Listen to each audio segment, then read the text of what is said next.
Yuk kita buka dulu bismillahirrahmanirrahim. Assalamualaikum warahmatullahi wabarakatuh. Waalaikumsalam warahmatullahi wabarakatuh. Selamat pagi semuanya. Pagi. Udah ada 50.000 peserta ya. Padahal cuma beberapa ya. Jadi hari ini kita lanjut ke materi setelah UTS, ada materi usaha dan energi. Jadi ini lanjutannya aja. Karena materi usaha energi dari SMA, pas fisika dasar udah ketemu, sekarang lanjutannya lagi, nggak bosan-bosan ya ngulang-ngulang materi ini. Jadi materi usaha energi ini sebenarnya dekat dengan kehidupan sehari-hari. Kalian bernafas, ada usaha dan ada energi yang dibutuhkan juga. Ketika kalian naik ke tangga, kalian ke dalam ruangan juga butuh energi kan ya, dan ada usaha yang dilakukan. Lalu sebenarnya apa yang identik usaha dalam fisika? Ada yang masih ingat nggak? Usaha dalam fisika itu kan beda dengan usaha di KBBI ya, di Kamus Besar Bahasa Indonesia, ya kan? Apa itu yang membedakan?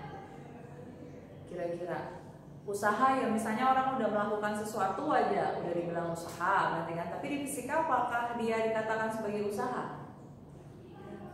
Enggak ya, belum tentu. Dilihat dari apanya dulu kalau usaha. Ada gaya. Ya, ada gayanya dulu ya. Jadi faktor untuk usaha. Jadi yang pertama dia memiliki gaya dulu ya. Ada gayanya. Gaya. Kemudian ada apa lagi? Syaratnya dibilang usaha. Ada punya yang namanya perpindahan. Benar. Jadi kata kuncinya perpindahan. Jadi kalau ibu udah dorong tembok secapek mungkin tapi temboknya nggak bergeser, berarti sudah melakukan usaha belum? Belum. Padahal udah capek. Sebenarnya di KBBI bilang udah bentuk usaha, tapi di fisika nggak bilang, juga dibilang sebagai bentuk usaha ya. Berarti ini R-nya ada perpindahannya, gitu ya. Jadi faktornya ada gaya dan perpindahan. Jadi usaha itu untuk melakukan sesuatu, gitu ya. Nah kemudian kalau usaha itu sendiri dia misalnya kita lakukan oleh gaya yang konstan. Jadi kalau untuk usaha, kalau kita gambarkan diagram benda bebasnya, ya. Oh ini buat putus-putus ya, bukan dua balok tapi balok satu yang berpindah aja.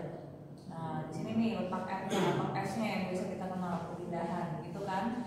Kemudian ada gaya F-nya yang mendorong, gayanya konstan, gitu ya. Nanti gayanya nggak selalu horizontal ya, bisa jadi nanti gaya membentuk sudut. Nanti gaya membentuk sudut itu bisa memunculkan rumus yang baru, ada namanya usaha, namanya W, ya work ya. Itu sama dengan jadinya F dot R, gitu kan ya?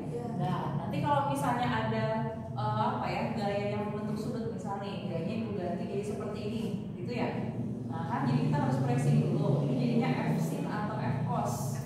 F cos. Oh ini berarti jadinya F cos theta. Sesuaikan di sini ya. Berarti F di sini karena juga dia bentuknya perkalian dot, berarti dia menghasilkan cos. Kalau misalnya dia cross atau silang dia menghasilkan sin. Ingat itu ya. Jadinya bentuknya F. Iya, jadinya cos R, cos theta dikali dengan R. Jadi F-nya yang dikoskan, bukan R-nya ya, hati-hati. Sampai sini paham? Bisa. Sekarang kita ingin dulu kita koneksikan dengan yang namanya besaran. Jadi kan kemarin udah belajar ada namanya besaran vektor sama skalar ya. Oke, jadi usaha ini letaknya di mana? Vektor atau skalar? Vektor. Kenapa vektor? Ingat, setiap kali perkalian dot dia pasti menghasilkan besaran skala. Kalau dia cross baru dia nanti ke vektor, gitu ya. Jadi dia sifatnya besaran skala. Loh, tapi Bu ada yang namanya besaran, ada yang namanya usaha. Pernah dengar nggak usaha positif sama usaha negatif? Pernah dengar nggak itu? Jadi usaha positif itu seperti apa? Usaha negatif seperti apa? Apakah dia termasuk besaran vektor? Gara-gara ada itu belum tentu ya. Kita cek dulu. Nah sekarang dari usaha itu dia termasuk besaran skalar. Ingatin ya, ini paling sering ditanyain sama dosen-dosen lain kalau kalian seminar atau apapun. Nah kemudian ada lagi jenisnya. Untuk usaha dia punya jenis itu ada dua, namanya usaha positif dan usaha negatif. Dan yang namanya usaha positif. Ada yang bisa tahu nggak contohnya apa? Koneksiin aja sama diagram Cartesius. Positif itu kemana, negatif itu kemana, gitu. Enggak? Dibilang usaha positif negatif itu seperti apa?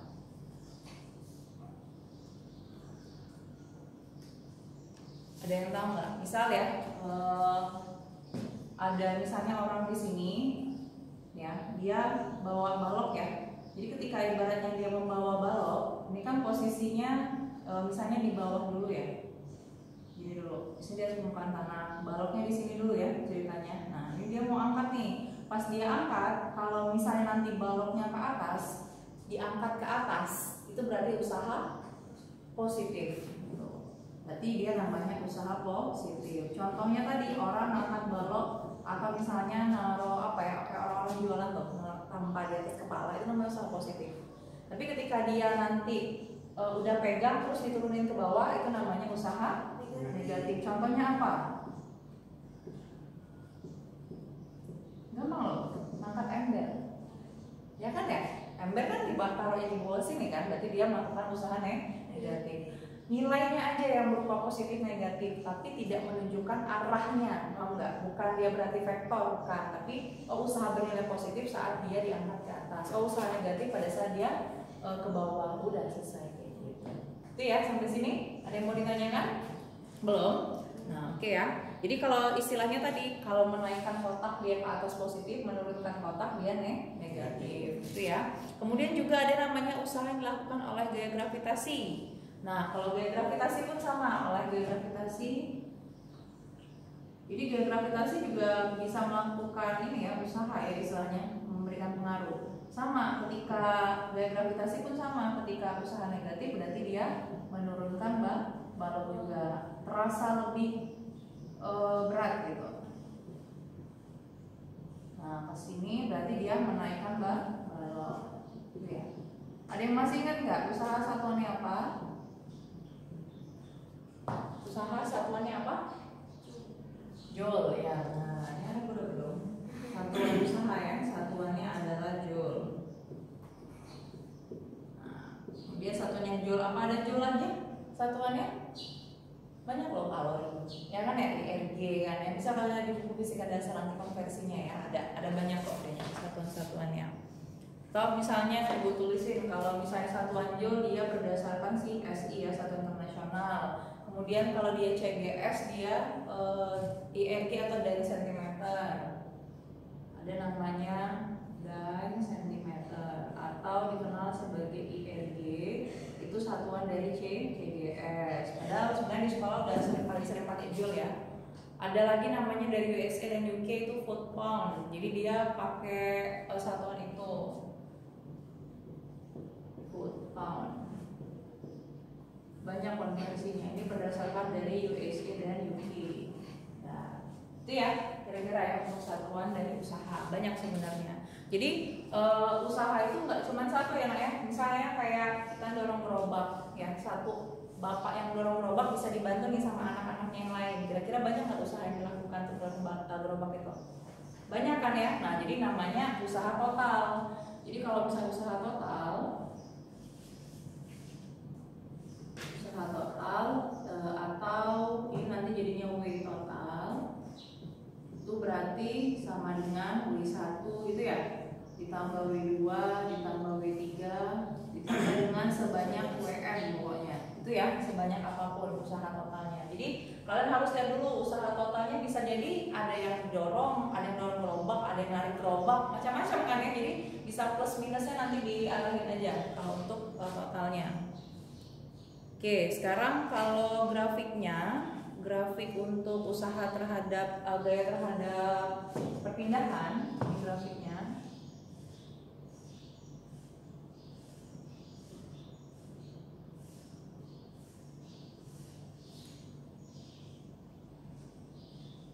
Ya, jadi ini ada F, yang ini X, yang ini satuannya joule, ini satuannya meter. Bentuknya itu seperti apa? Di mana kalau bentuk usahanya? Inilah kuatnya istilahnya tadi. Luas penampangnya ya. Jadi luas penampangnya apapun, inilah bentuk usahanya. Jadi F terhadap X inilah bentuk usahanya. Jadi awalnya dia turun dulu kan, kesamaan usaha kan, biasa dulu nih. ringan dulu, terus lama-lama kan ibaratnya pas naik tanjakan makin besar kan usahanya, otomatis perpindahannya juga makin besar sampai dia mencapai puncaknya, sampai energinya benar-benar habis, makanya dia berhenti sampai sini. Itu ya intinya. Kalau untuk mencari usaha itu bisa menggunakan luas penampang nantinya sama kalian. Tuh, pakai luas penampang dari grafiknya. Jadi Bu, bentuknya segitiga ya, pakailah luas segitiga gitu ya. Ini satuannya joule nantinya. Nah, itu ya. Kemudian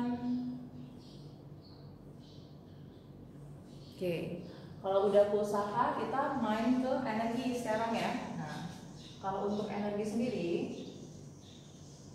energi ada berapa macam yang kalian masih ingat? Ada energi kinetik dulu kita bahas ya. Energi kinetik itu energi yang seperti apa? Energi yang dihasilkan dari gerak. Bentar ya.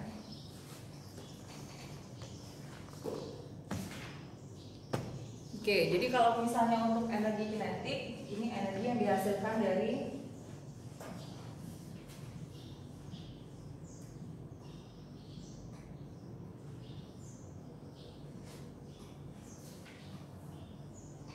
oleh proses pergerakan gitu ya.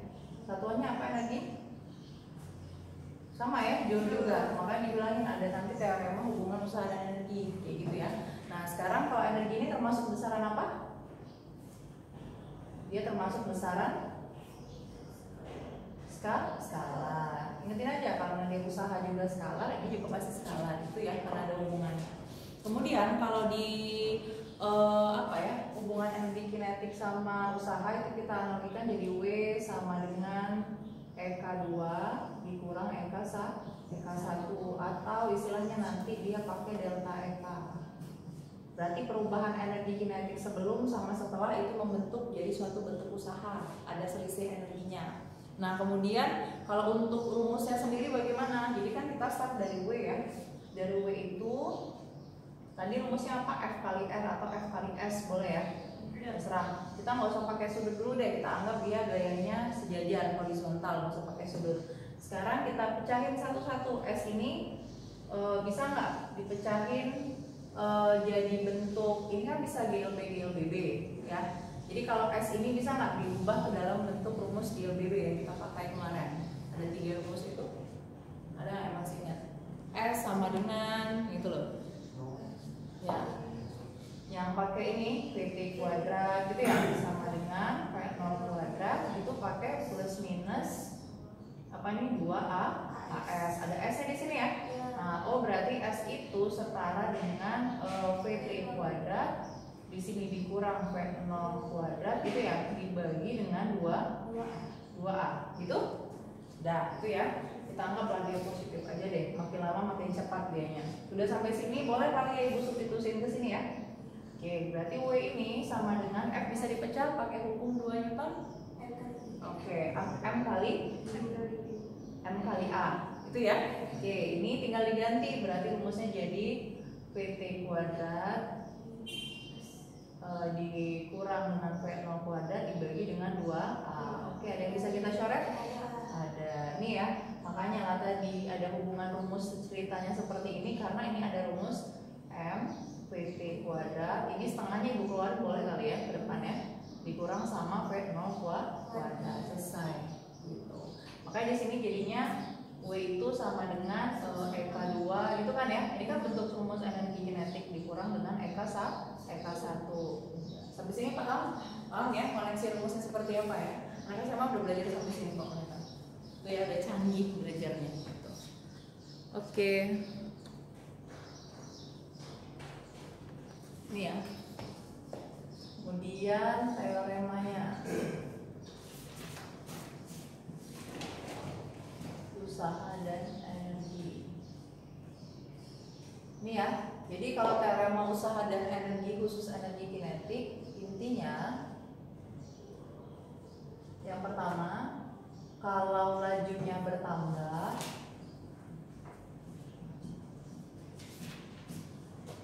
berarti dia melakukan usahanya bentuk positif, itu ya.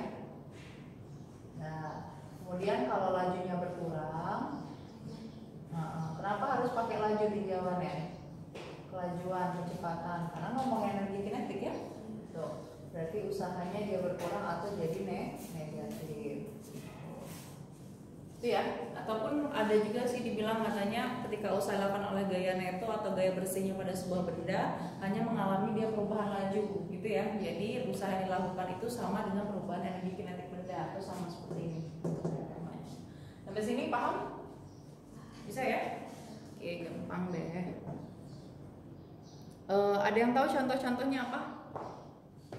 Contoh yang menggunakan teorema usaha energi kinetik. Jadi ketika kita melakukan usaha, konversi bentuknya jadi energi kinetik. Contohnya apa?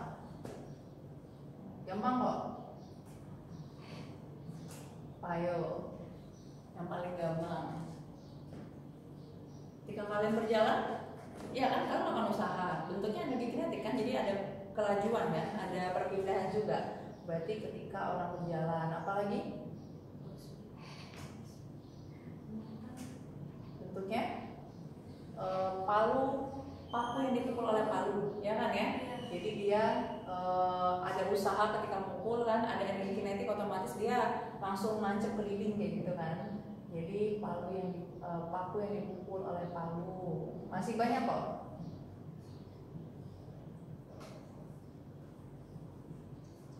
Oleh palu itu ya, masih banyak contohnya kayak gitu ya, dia mengalami perubahan kecepatan. Oke, sekarang ibu kasih teorinya lagi. Sekarang kita ke energi kinetik. Abis ini baru kita nanti bahas-bahas soalnya. Energi potensial ya. Kalau energi potensial dia identik dengan apa? Energi yang dihasilkan dari ketinggian. Ingatin aja, karena kan rumusnya MGH ya. Dia sama, pakai misalnya skala juga dan satuannya juga sama, dia pakai joule di sini ya. Nah, energi potensial, kalau energi potensial ini dia sifatnya dari sistem ya, bukan dari benda. Jadi kalau misalnya di bawah ini ada, ibaratnya di sini ada pohonnya, ini ya. Jadi kalau misalnya dia di atas ini, buah-buahnya tadi tuh nempel-nempel di sini. Ini bukan karena bendanya dia jadinya punya energi potensial, tapi dari posisinya. Karena posisi 0 itu dianggap dari permukaan bumi ya. Nah, dari permukaan bumi ini posisinya sama dengan 0. Pas udah nyampe ke atas, dia punya posisi yang baru di sini. Ada setinggi H ya. Nah, dari sini dia punya energi, namanya energi potensial. Makanya EP sama dengan M kali G kali dengan delta H. Karena dia posisi awalnya di atas, itu berarti EP sama dengan M kali G, H-nya di atas ya. H awal, ini H awalnya H akhirnya 0. Dia mau jatuh nih ke bawah misalnya, itu kan ya. Berarti otomatis akhir kurang awal, berarti 0 dikurang dengan H. Nah, itulah kenapa kadang di buku itu dicantumkan pakai minus Mg dengan delta H. Jadi EP itu bentuk energinya tuh negatif. Ya, bentuk usahanya nanti yang dilakukan negatif karena dia makin lama makin berkurang gitu. Makin ke bawah dia makin 0 jadinya. Itu maknanya ya. Jadi dibilangin dengan usaha W itu setara dengan minus delta EP. Boleh dicek kalau di buku-buku dia kayak gini nanti jadinya. Di minus ini menandakan dia bentuk usahanya usaha negatif gitu. Makin lama makin berkurang. Itu ya. Wah, gampang ini. Contoh energi potensial banyak ya contohnya. Titik acuannya. Oke, ada yang mau ibu kenalin dikit? Mungkin entah fisika dasar udah belajar belum ya? Ada namanya gaya konservatif dengan gaya non konservatif. Ada yang pernah dengar? Belum ya? Oke, ini harus tahu nih.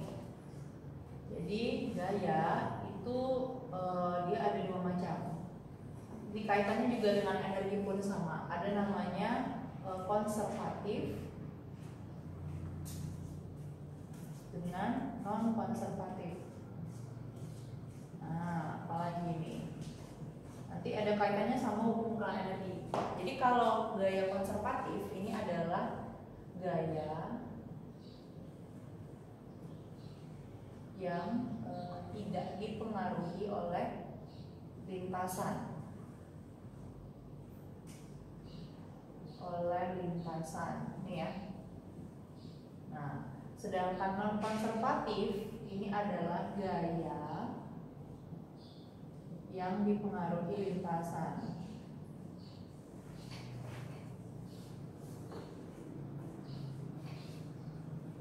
Nah, contohnya apa? Jadi kalau gaya konservatif itu berarti efeknya nanti energinya kekal. Dia tidak ada pengaruh dengan lintasan mau kasar mau kayak gimana bentuknya, tetap energi awal sama energi akhir. Jadi dia sifatnya kekal nanti energinya. Nah, kalau yang seperti ini apalah ya, energi apa yang tidak pengaruh sama lintasan? Ya satu-satunya ini energi kinetik. Ada masih banyak kok. Jadi example-nya, contohnya adalah energi kinetik. Ada mungkin gaya apa boleh? Gaya kolom. Pernah dengar ya? Gaya pada listrik ya? Gaya kolom juga nggak mempengaruhi sama lintasan dia. Tuh ya. Oke. Kemudian non konservatif gaya mempengaruhi lintasan. Jadi energinya bisa berkurang gara-gara lintasannya. Jadi kalau misalnya lintasannya terlalu kasar, otomatis energinya juga makin tidak kekal. Contohnya gaya gesek ya. Jadi contohnya adalah gaya gesek. Udah. Masih banyak kok sebenarnya. Itu ya. Di sana ada sekolah lagi. Jadi nanti hubungannya dia ada penghubung energi karena dia tidak dipengaruhi oleh lintasan. Itu ya. Sampai sini paham? Paham ya? Oh iya, juga di sini ada namanya energi kinetik, energi potensial ya. Jadi kalau energi potensial juga sama sih, tidak dipengaruhi sama lintasan. Dia kan nggak ngaruh sama gaya gesek udara kan. Pokoknya tetap jatuh aja gitu. Ada lagi gaya pegas, masih banyak kok gaya gravitasi. Itu ya. Non konservatif, kemudian oke, kita langsung ke ngerjain soal-soal dulu.